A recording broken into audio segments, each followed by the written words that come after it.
4, 3, 2, and 1.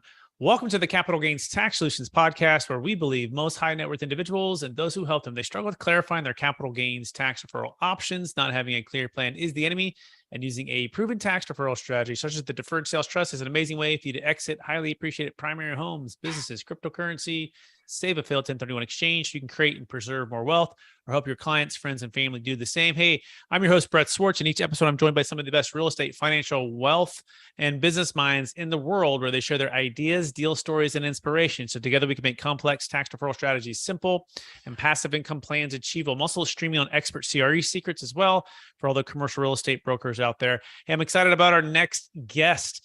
He is originally from India and then came to America. And he's going to tell his whole story in the Silicon Valley, and becoming a tech entrepreneur and doing a number of things that's going to teach us how to create and preserve more wealth today. Please welcome to the show with me, Tom Alexander. Tom, how you doing?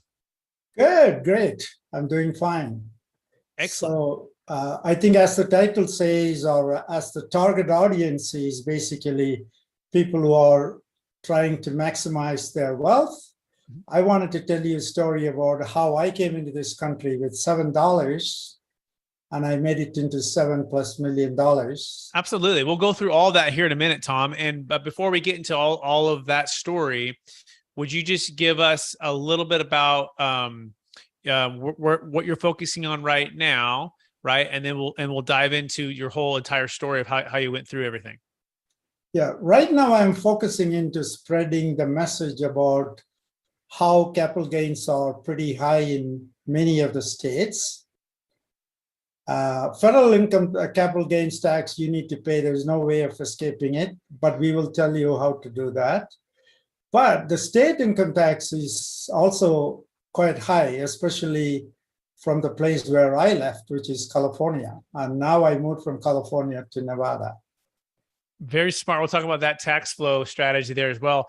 You know, Tom, I believe we've all been given certain gifts in this life, and these gifts have been given to us to be a blessing and help to others. So I want you to go back maybe to your earlier days, right?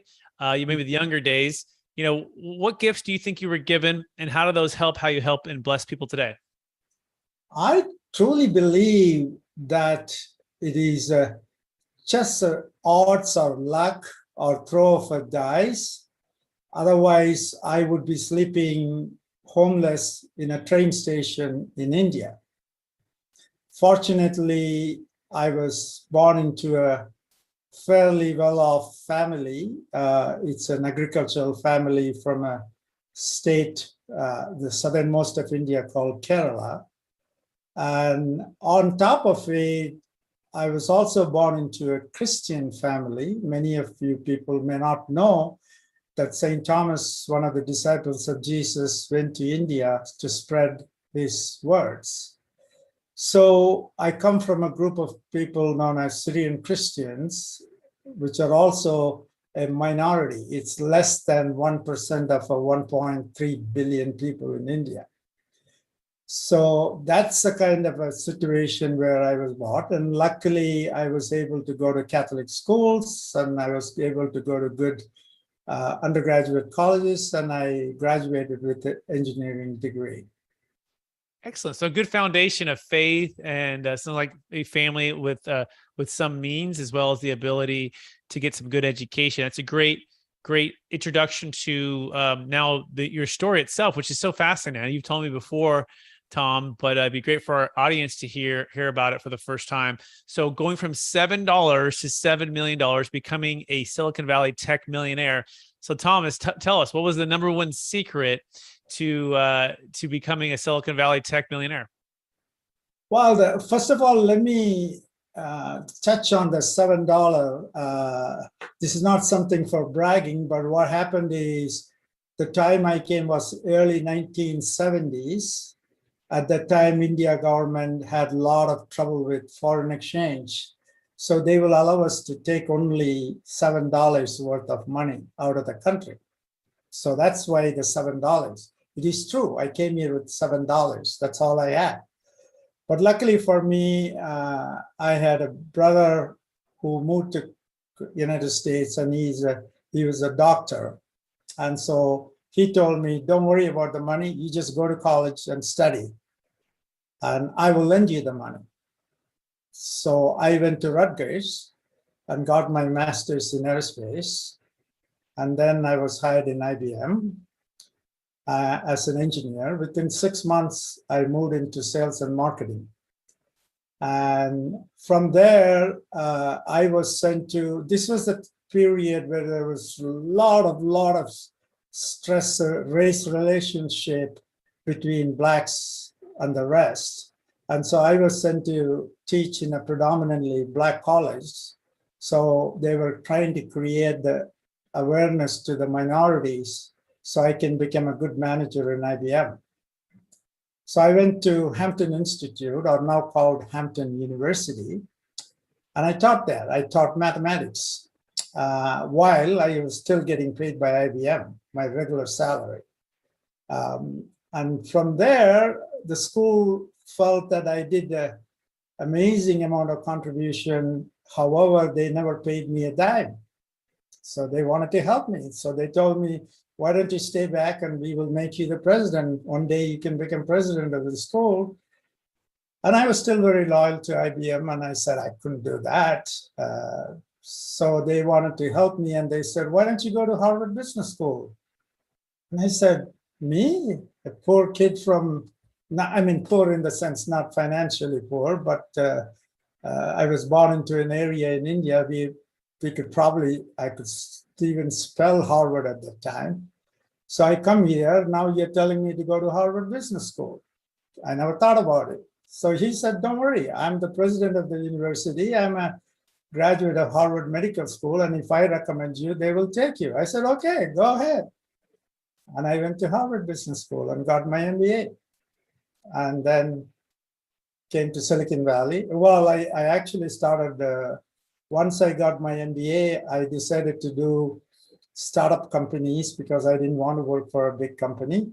So I went and joined a company called Infotron.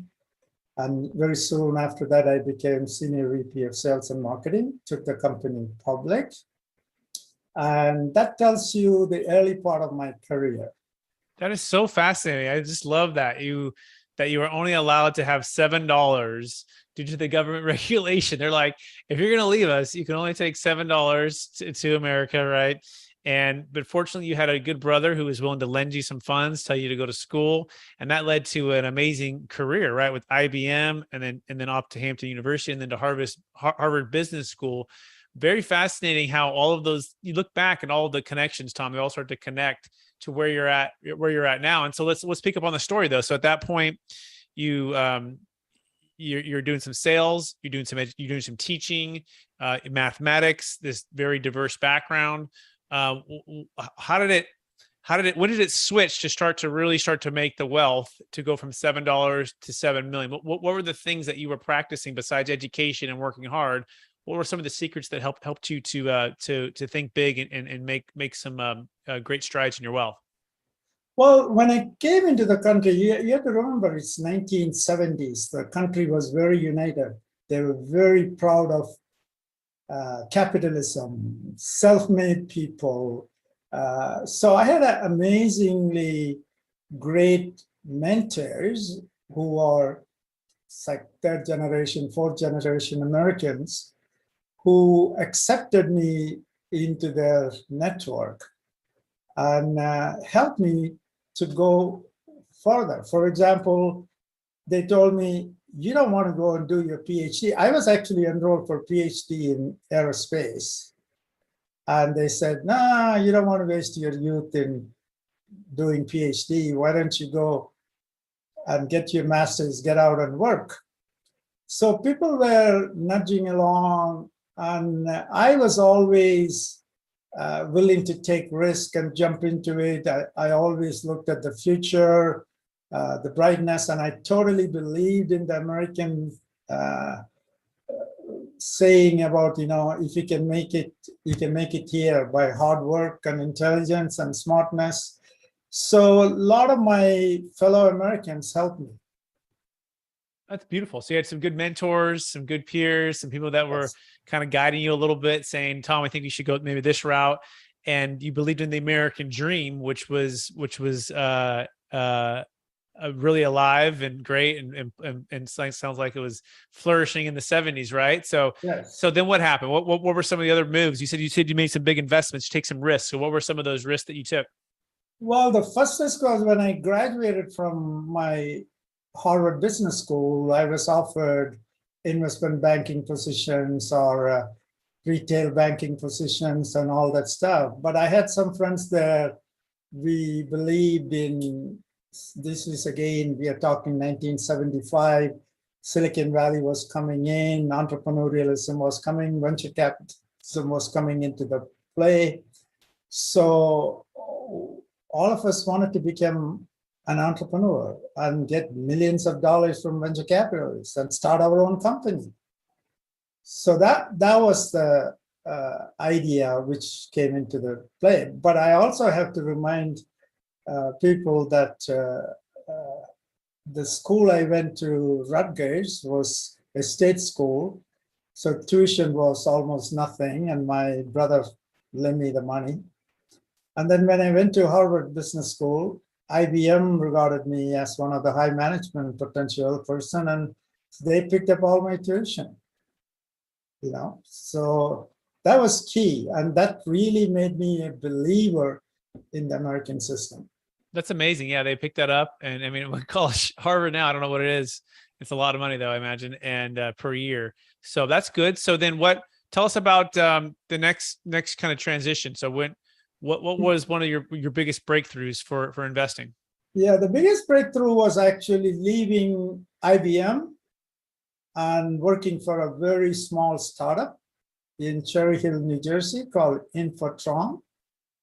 I went there as a salesman, knowing well that they didn't have a professional sales organization there, because I was trained by IBM's sales schools, IBM's marketing techniques. So I looked at that opportunity and said, oh yeah, I can go there and I can make a mark there. And sure enough, within 6 months, I was made a VP of sales, and it was a startup company. And we did extremely well and took the company public. When the company became public, I was the VP of sales and marketing. And so that was a big breakthrough, because when that company went public, I made my first million. In 1970s, or this is probably more like 80s, $1 million is a lot of money, That is a lot of money. Did you pay tax on that, Tom? I knew that. To be honest with you, yes, I did pay. And now I look back and say, oof, none of my friends told me how to get around it. So yes, I did pay a lot of money. Yeah, I mean that's part of it, right? You got to feed the goose that lays the golden egg, right, Tom? I mean, Yes. this goose was helping you to be able to give the opportunity to create wealth. But there are also some creative ways to defer capital gains tax, right? And we'll get into that a little bit more later on. But I want to just continue with your story. So you take a position, you leave the corporate job, you take a risk with a startup company, you add value with being in the sales and the marketing part, and you're able to make your first million. That's fantastic. And then what was the next best secret to investing that or preserving that or keeping that going, even if it's after tax? Well, the company then anointed me as the next CEO. And I came to the conclusion I was getting caught into a rat race, the corporate world. Every 90 days, I got to answer to a bunch of analysts telling me why our company made sales or didn't make sales, why it didn't make sales. So it no longer was fun. So, and also I had a very young family. I didn't get time to spend with that family. So I decided, and at that time I heard the story about Silicon Valley, how it's coming up and all the stuff. So I cashed my money and went west. And I came to Silicon Valley, and I started my own venture capital firm. And luckily I was able to raise money. We actually raised about $50 million in 2 days, because I had an article about me in Fortune magazine at that time. So I had publicity, timing was perfect. Excellent. So now you take it's like, you go big leagues, right? You're in Tennessee, although Harvard's big leagues already, but you take it to Silicon Valley and you start a venture capitalist fund. That's exciting. What year was that? I was just watching the story called Jobs. It's the movie about Steve Jobs and all of that going on. So what years were you starting that venture capital fund? Very, very soon after Steve Jobs formed the Apple company. So I went to Silicon Valley in about 1980s, early 80s, Mm-hmm. you know. Mm-hmm. Mm-hmm. Okay, cool. So now you started this venture capitalist fund and you start to angel invest into tech startups. Is that kind of what? No, it was not angel investors. As a matter of fact, we raised money and I had a partner who started the company, and he also took that company public called Mentor Graphics. And the same investor who funded Mentor Graphics said he made a lot of money in that. And he said, hey, I want to, try it again. So he was our limited partner.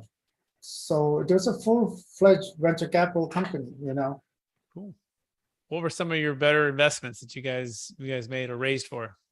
Oh yeah, I had a company called Eon Systems, which was within about 12 months, we sold it to Hewlett Packard with multiple returns. And I had another company called ACT, which went public. And I also took some companies through bankruptcy. So it's same odds, 1 in 10. Yeah, exactly. You're gonna win some, or you're gonna lose some, and Yes. some are gonna win big. And so now let's shift into capital gains tax, right? Because a part of this is being able to sell and exit well and defer cap gains tax. So, Tom, what would you say your biggest frustration's been with selling and deferring capital gains tax, whether on the exit of businesses or real estate, or even with the 1031 exchange? Well, before that, I haven't finished my story because I stayed in venture capital only for about 3 years because I was actually an entrepreneur at heart. So I wanted to start companies. So then in the next 10 to 15 years, I had a total of 6 companies I started. And one of them I'm extremely proud of is people always think that, okay, I'm a slide rule head. So I probably started some technology companies, but I also started a toy company. And we made accessories for G.I. Joe, an amazing story. And so a lot of these good companies came out of that. Very cool. That's excellent. That's a great great thing to recognize, right? You really focused on, hey, I really love starting companies, right? Yes. And I love not the corporate, big company working and having to get to all the corporate politics, but really helping and building something. Is that a fair summary, Tom? Yes, absolutely. Because when you become an entrepreneur, and especially you are the founder, then you are the number one employee. So naturally, you take the CEO title. So now I don't have to play any politics, but I made sure nobody else in my organization played politics, which made life very enjoyable. I love that. It's really great. So anything else about your story before we shift, or anything else you want to add to the $7 to $7 million in becoming a Silicon Valley tech millionaire?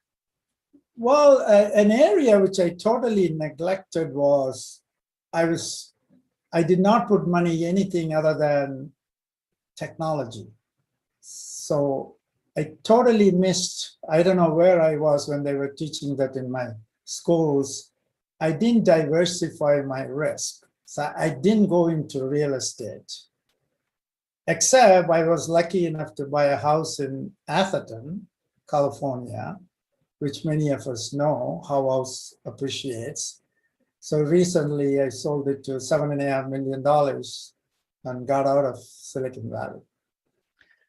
God, that's a good thing. Like, things to learn along the way. So you didn't diversify as much as you thought. You looking back, you should have bought some more real estate, especially that you're right there in Atherton, right?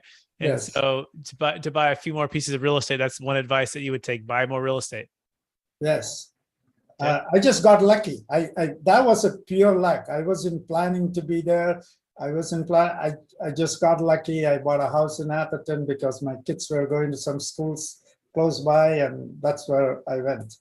which is actually where we met, right, Tom? I mean, Yes, so you maybe want to tell a little bit of that story about potentially using the deferred sales trust, and then the conclusion of that. yes, yes. As a matter of fact, I would say definitely I was lucky to run into Brett because I was trying to sell the house and I knew that my investment was only like $1.5 million.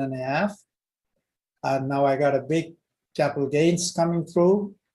So I did a lot of research and I came across DST, Deferred Sales Trust, and Brett was behind that. And what I really admire about Brett is he took all his time in educating me, and I realized that he was not trying to flip a deal within 3 months and make a commission. He was developing a long-term relationship with me. And when I had difficulty in selling my house, he even tried to get me some good real estate agents. He was talking to them and get them to sell my house.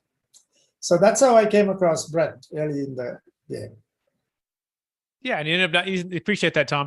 And you ended up not using the deferred sales trust part because you had a loss, right? A carry forward loss from a previous deal. Yes. And although your house was selling for $7.5 million and basis was about $1.5 million, yes, it's about a $6 million gain. And by the way, for the state of California, above and beyond the 121 exclusion, it's about a 33% tax. So it was substantial. It was millions of dollars of tax.